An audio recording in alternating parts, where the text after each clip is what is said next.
Welcome back. We've got a treat today. We've got a friend to Northwest Florida, certainly to us here right in Washington County, Don Gaetz, Republican Senator for the state of Florida in District 1, currently representing Washington, Holmes, Jackson, Walton, and the bottom half of Okaloosa County, as well as Bay County. We're going to be talking to Don. We're going to have some fun. We're going to be talking a little bit about politics, maybe a little bit about what's going on, but mainly about Northwest Florida and the real Florida in which we live, full of pristine natural resources, and of which we are so proud, and where we live because we want to.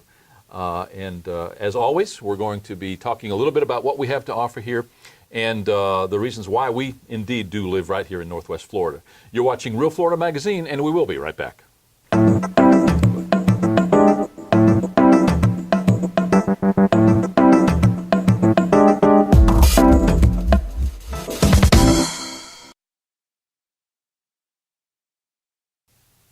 Welcome back. As mentioned, our guest today is Don Gaetz. Don, you spent a whirlwind day here in Chipley, Florida. Started off with the Chamber of Commerce, we moved on to the Baptist College in Graceville, Kiwanis Club, in between public town hall meeting type scenarios in the Ag Center. Going to finish up by a little bit of a shoe leather tour of some of the neighborhoods. Before we go any farther, thank you for all that you do. Thank you for what you bring to the table. Thank you for your passion and for caring about who we are, what we do right here in Northwest Florida. You live here, again, as we do, because you want to. So thanks for being here today, and so often we don't take the opportunity to say thank you often enough. I really do appreciate everything that you do, so lest I forget later on, thank you for everything that you do. Oh, you're kind, Paul, and thanks for lowering your standards and having me on. I don't know if the FCC is going to get after you or not, but I appreciate being here, and I appreciate being in Chipley today. We do these neighborhood days all the time. I get a chance to spend from early in the morning till dark in a community or in a neighborhood, talking with people one-on-one on their doorsteps, listening to them on their terms. These are folks who would very, very seldom get in the car and drive to Tallahassee and talk to some state office holder who sits behind a big oak desk. But they're a little more comfortable if they see me in their communities, in their clubs, in their schools, and on their doorsteps. And that's what we do on Neighborhood Day, and that's why I'm glad to be here. Well, we're glad that this occurred during the summer hours, because we got you a little bit earlier and maybe a little bit later than we would ordinarily if it were the shorter days of the winter. Let's jump right into what's going on. We have been saying for many years now, 5, 6, 7 years, that we're experiencing economic heartburn, that we're challenged. Things do seem to be more in a positive light. I dare say we're not in the economic recovery that our national governmental leaders would like to portray. But nonetheless, we see as a small business that things are indeed better. We are indomitable as a people. We're going to survive regardless. From your perspective in Tallahassee, what's going on? What's the word? I think you're right, Paul. Economic prosperity is certainly not in a boom time right now. And Florida's history has been boom, bust, boom, bust. My hope is that we can put some solid footing under the Florida economy so that we're not constantly looking at the next cycle. And even in an economy that on the average is getting better, you can still drown in red ink. And that's still happening to a lot of our folks. But I have to say that going from an unemployment rate of north of 12%, we're now in an unemployment rate under 7%, still too many, but hundreds of thousands more Floridians have jobs than they did a couple of years ago, and that's all good news. The state collects taxes when there's economic activity. And without raising taxes a penny, the state is receiving more in revenue simply because more people have more disposable income. Now, contrast that with Washington, where they can't balance the budget, they won't balance the budget. They haven't even had a budget for 5 years. Here in Florida, we're balancing the budget, paying down our state debt, taking care of our critical needs, and doing it without raising taxes by one penny. And I think that's contributing to economic recovery.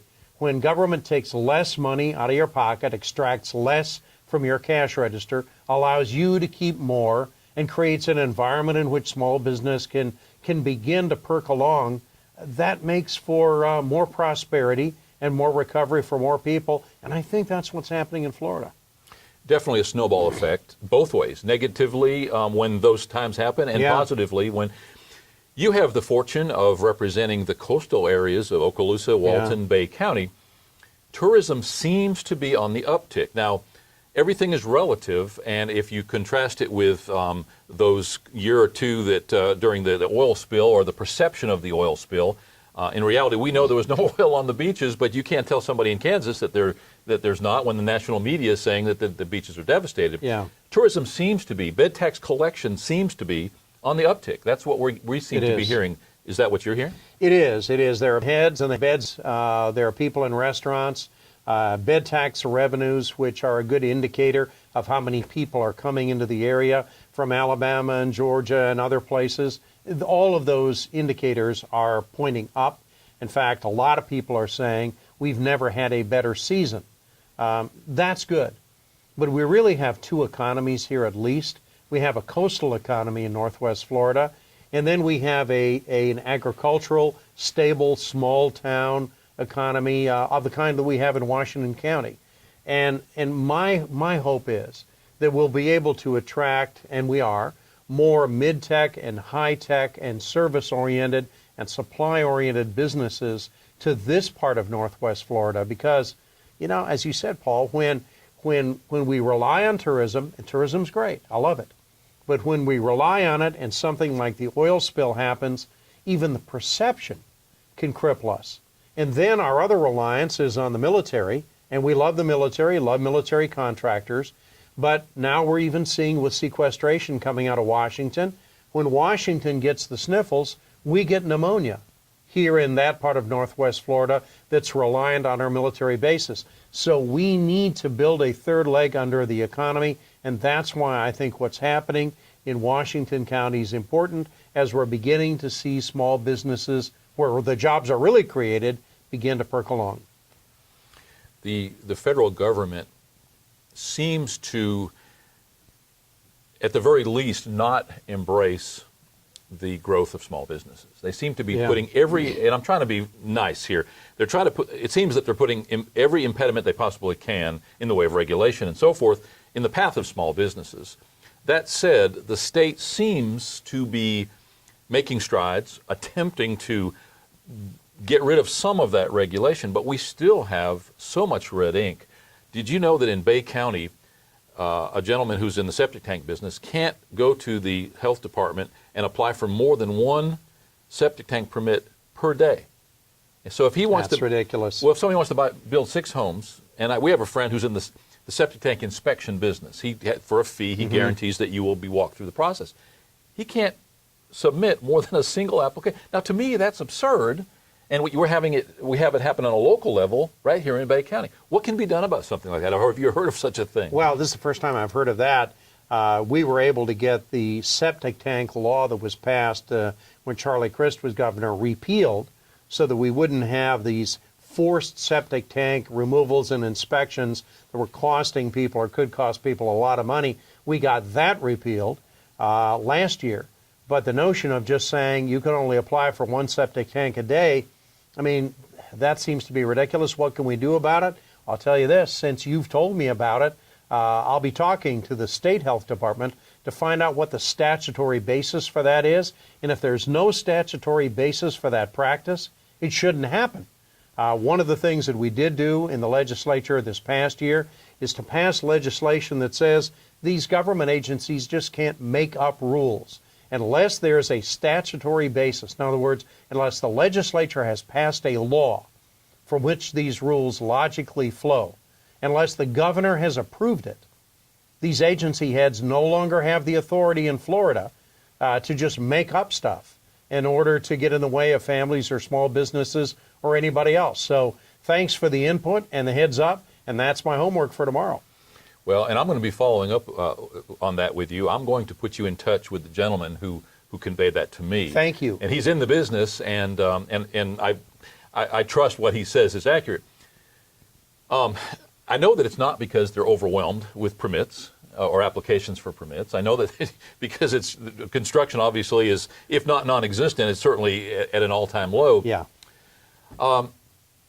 You were a guest of ours at Chipley Kiwanis today. I was. You were gracious enough to accept that and to come and address that group of people. Probably the best single opportunity in the Chipley, Washington County area to address the business and educational community, because it is one of the only fraternal organizations. So it's kind of a great one-stop shop. One thing that you mentioned there, you addressed the educational system in Florida and your sensitivity to the fact that not everybody is meant to be a PhD. Not everybody is going to benefit from a college degree. Some guys just need to get out there and get a job. We were in Washington Homes Technical Center, the jewel of Washington County, cosmetology, culinary school, phlebotomy, brand new IT and cybersecurity programs, offering cutting-edge, brand new programming with almost 100% placement. I was glad to hear that. What, if anything, is the state? What kind of new programming, what kind of new sensitivity does the state have for just that situation? Well, first of all, I was talking with a school board member this morning at the Chamber of Commerce breakfast, and he said one of the problems that we have with career technical education is that some people still look at it as a step-down form of education. So the first thing we did was, in passing the Career and Professional Education Act of 2013, which we passed this year, we established two pathways to the same diploma. In other words, the academic rigor is there, whether you take the college prep pathway or whether you take the career technical pathway. You're still going to learn according to an academic standard that's high. But students learn differently. In fact, most students aren't going to go to college and get a four-year college degree, but everybody needs a job. And what we're finding out, Paul, is that according to recent studies, half of college graduates 25 years of age or under are unemployed or underemployed, or they're having to stay in school because they can't find a job. And so it's legitimate to say, let's embed industry certifications, real training, where industry sets the curriculum, industry trains the teachers, industry does the assessments, industry awards the credentials. Let's embed that in our high schools, and let's embed it in our colleges and universities. That's what we've done this year with the Career and Professional Education Act of 2013. But more than that, then we have to provide the funding. And so we're providing additional funding to schools like the Washington Homes Technical Institute and others, and just, conventional high schools that establish career technical institutes. They'll be getting $250 to $750 every time a student earns a national industry certification, and our colleges and universities will be getting $1,000. And that's why schools like Chipola College really have an unlimited future in being able to provide training for the workforce. We want our kids and our grandkids to walk across the graduation stage and get a high school diploma or a college degree that is a passport to a real job in the real economy. And that's the transformation that comes from the CAPE Act, or Career and Professional Education Act, that we passed and are funding this year with $120 million that we've cobbled together from other parts of the budget, because jobs for our kids and grandkids and a workforce for our industries is the most important economic development tool we can put in our toolbox. Try telling a welder or a plumber who's making $30 or $40 an hour that his education is inferior to somebody who's hunting a job with multiple degrees. Rick Scott, our Governor Scott of Florida, was here about a year and a half ago, and we met in that same room that we had lunch in today, and he took questions from the floor. And I asked him the same question that I just asked you, and he said, I can sort of feel your pain. Our daughter just graduated with a degree in anthropology from the University of Florida, and she's come back home to live with us. That boomerang generation, those kids graduating school have $100,000, $150,000 in school debt, living with mom and dad because they simply can't find a job. It borders on absurdity. What we really like is the dual enrollment option these days. You've got kids who are graduating high school already halfway through college or sometimes graduating college before they graduate high school, which is a little bit taking it to the extreme. But the opportunity, if you're an overachiever, don't put any impediments in their pathway. Well, and that's the thing, Paul. I mean, for years, for generations, we've felt that education could be measured in seat time. The more time you sit in the seat, the better educated you'll be. The fact is, with online education, with education that's competency-based, not seat time-based, the faster that you can achieve a competency, whether it's in diesel mechanics or culinary arts or IT or anything else, the faster you can achieve it and earn the certification, hey, you should be able to move on. But if you're like Don and you need a little extra help and you might be struggling, this competency-based education means I can get extra tutoring, I can get extra help. If Paul's moving faster than me, he's not held back to wait for me. I'm not lost trying to catch up with you. It's competency-based education, getting rid of this dumbed-down seat time and sort of teaching to the middle. And that's what we need to do. We need to customize education to the needs of individual students, and we can do it now with tools like online instruction. Interesting story having to do with Washington Holmes Technical Center. The culinary programs provides our lunches, so I like to talk to people, and I get to talk to this one gentleman, young man, a young adult that was working in the program. He conveyed to me that he was working as a food service provider on an oil rig. Found out he could come ashore for a year, get that certification, go back and make 2.5 to 3 times what he was making, doing the exact same job, but with a certificate in hand. That's strong. There are 248 national industry certifications recognized by the state of Florida in everything from aviation to culinary arts to information technology to construction to healthcare to everything else. And these certifications are recognized by industry because they are developed by industry and prove that a graduate is competent to literally step into the job and do the job. We're getting, as you said, nearly 100% placement from students who have national industry certifications that now we're embedding into our middle schools, our high schools, and our college education. That's so much better than my 2 undergraduate degrees in religion and political science, which probably only qualify me to be bipolar.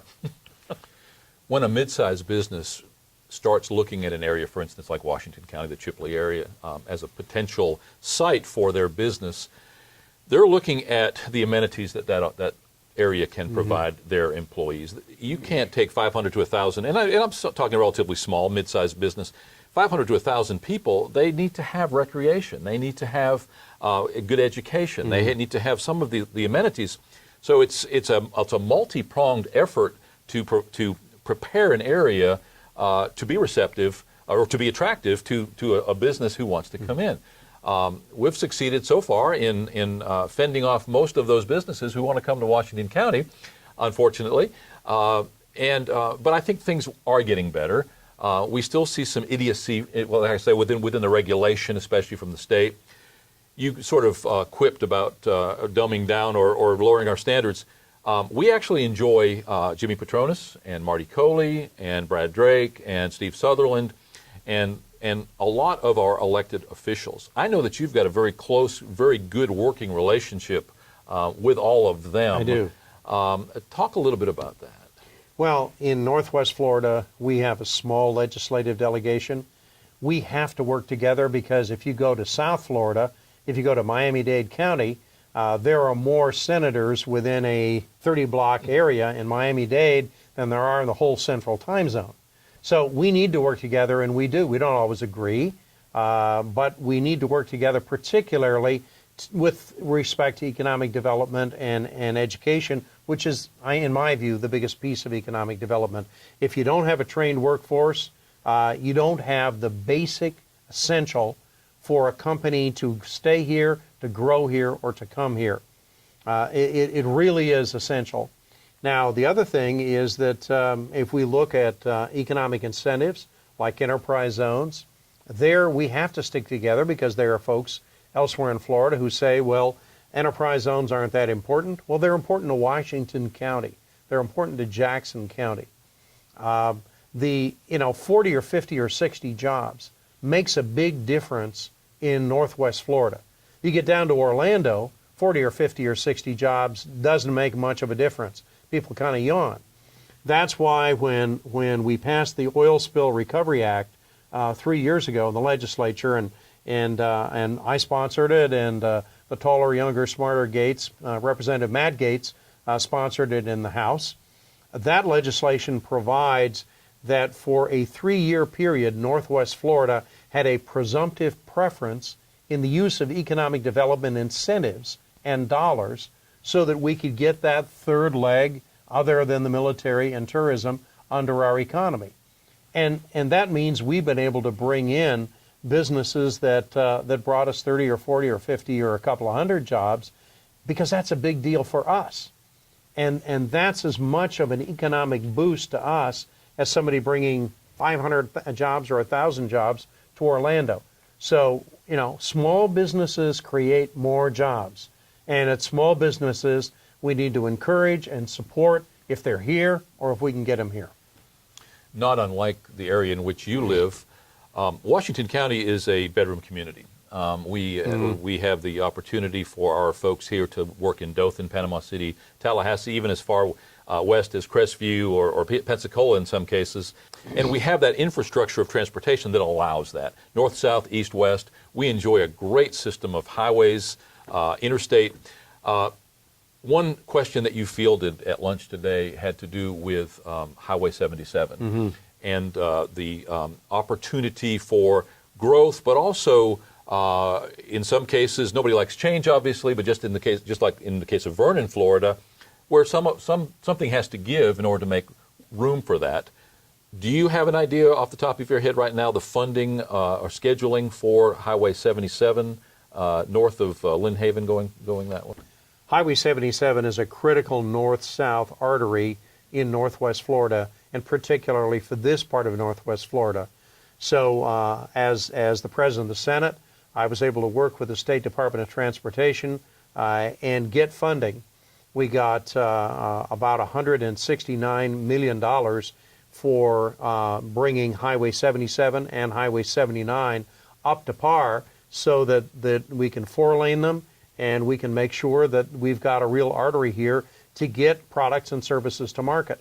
In Panama City, we've got a real opportunity with the port there, with the railheads there, to begin to move product. But we have to be able to get it from where it's manufactured. We have to be able to get people to where they can work and also get people to where they want to go for recreation back and forth. And so I think expanding those highways is so important. We got the funding secured. It's in the 5-year work plan. Both projects will be completed within the next 3.5 years. Well, I'm still in the Senate, and I wanted them done while I could be there to watch it.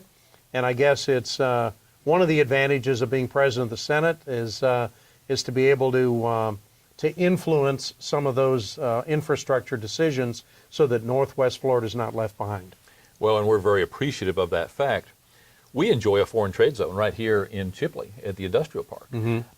And so obviously we've got opportunities that we should be taking advantage of, and in some cases, for whatever circumstances that are in evidence that we're simply not.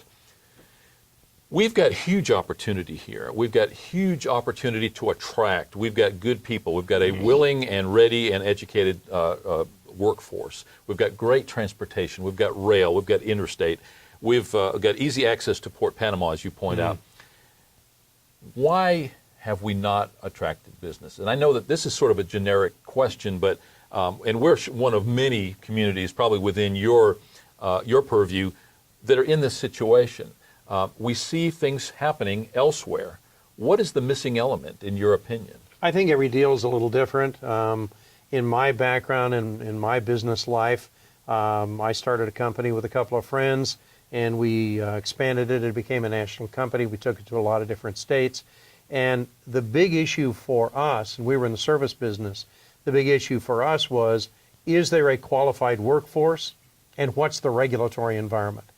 So I think other businesses may look at transportation hubs as being more important, or the tax environment as being more important.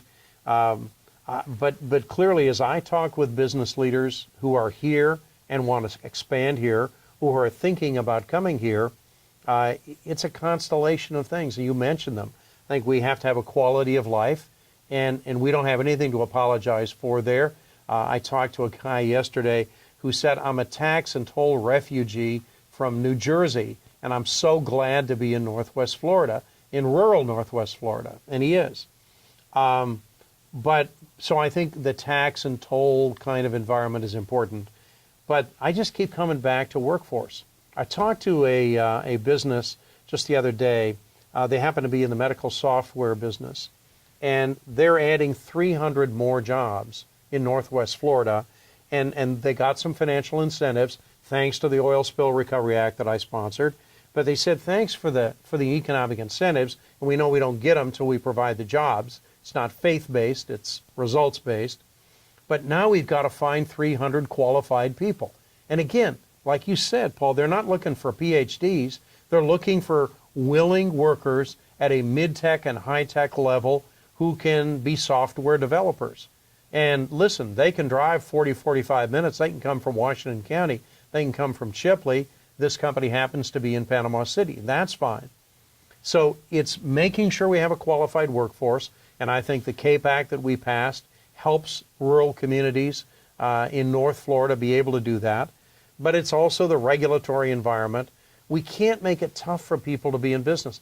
I talked to a guy the other day in Defuniak Springs, and he was setting up a dive shop.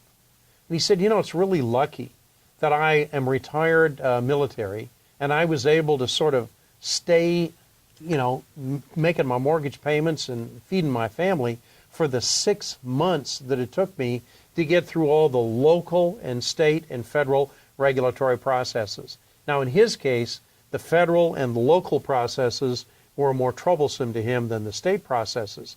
But one of the things I think we need to do better is, if somebody is potentially interested in growing a business here, they can already be here, or in coming here, our economic development folks, more than just developing incentives, that's important, almost need to be an ombudsman and take you by the hand and say, let me get you to the county commission.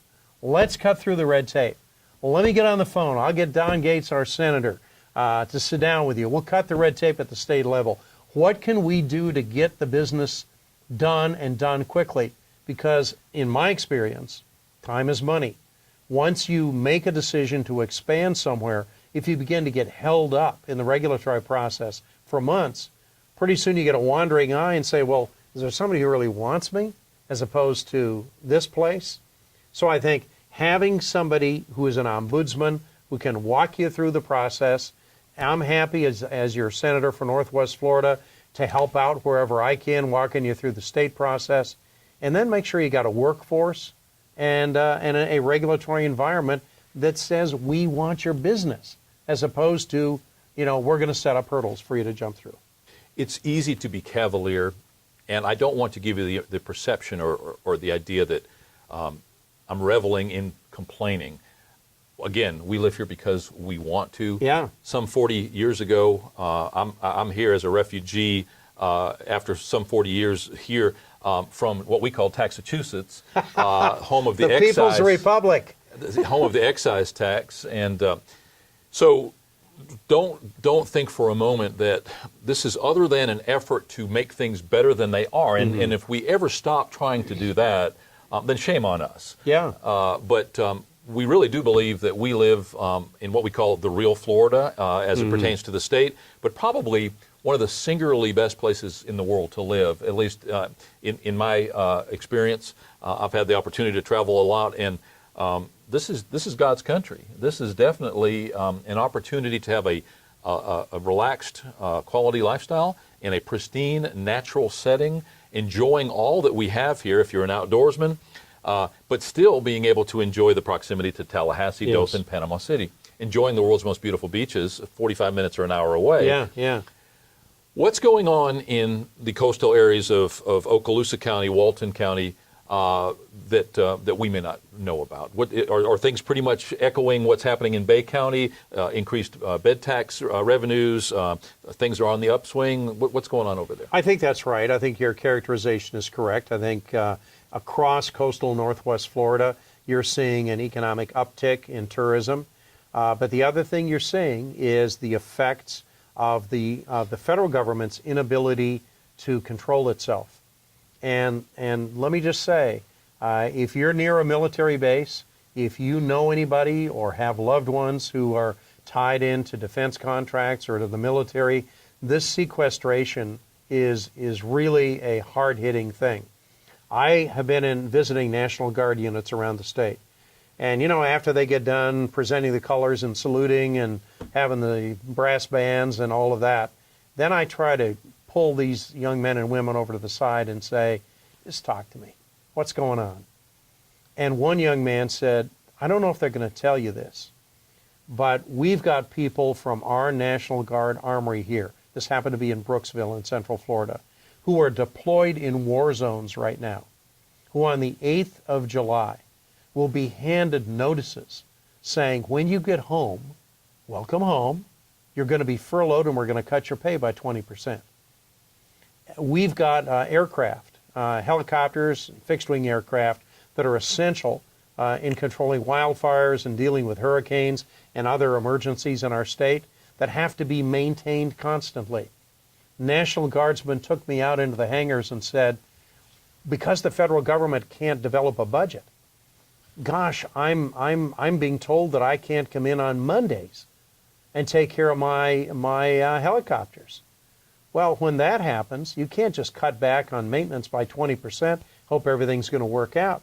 So the guy says to me, he said, look, I'm going to come in on Monday anyway. I don't care if they pay me or not, because if there's a hurricane or a wildfire, our guys have to be in a safe copter.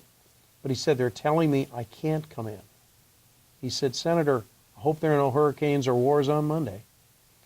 And this is affecting coastal Northwest Florida because of the military presence. But you've got a string of National Guard armories across the northern tier of Northwest Florida, too. If the federal government is doing this to our National Guardsmen, who are taking time from their jobs to be deployed overseas to defend us, and then here at home, they're the ones who are going to stand on the bridges and protect our lives and our property if bad storms or wildfires come through. How can we trust these guys in Washington to do very much at all? So I'd say the news is this in Northwest Florida. Tourism is up, and that's good. Let's hope we don't have another oil spill, God forbid. In terms of the economy, that depends on the military bases, and that spreads across Northwest Florida in terms of the supply chains and things like that. The place that I have breakfast in Niceville, the Front Porch Cafe, where I come down there and they make me a good omelet on Saturday morning when I'm in town, his business is down. He's had to lay somebody off because of sequestration. That is having a real effect. That's why it's so important in communities like Chipley and in places like Washington County that we put a solid third leg under the economic stool to build small businesses that won't just be on their knees if something happens to tourism or something happens to the military. The future of Florida runs right through Chipley and Washington County and Jackson County. This is where the future really is. This is why we live here. This is why I love this area. But we've got to make sure that we look for economic development that can provide real, sustained, ongoing jobs. And that's why I'm so pleased to be here with you on The Real Florida. And again, thanks for lowering your standards and having me in town today.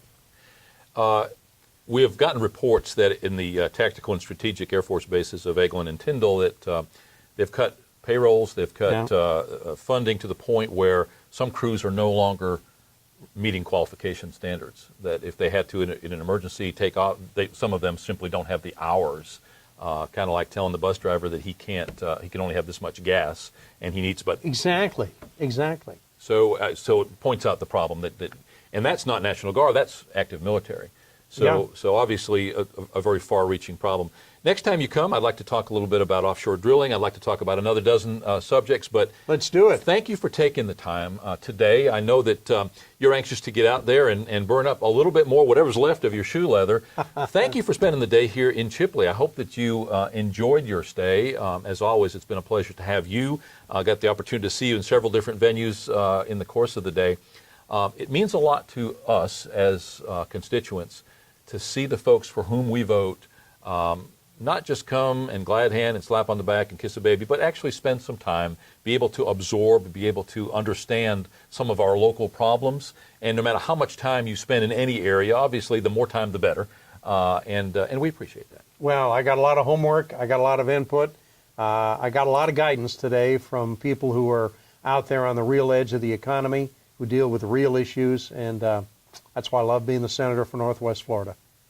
You're watching Real Florida Magazine. Today our guest has been Don Gaetz, a Republican senator for District 1 in Florida. Hopefully he'll be back soon, and as I say, the next time we're going to have a whole bunch more questions for you, and thanks for taking the time today. Thanks, my friend. You bet. You're watching Real Florida Magazine, and we will be right back.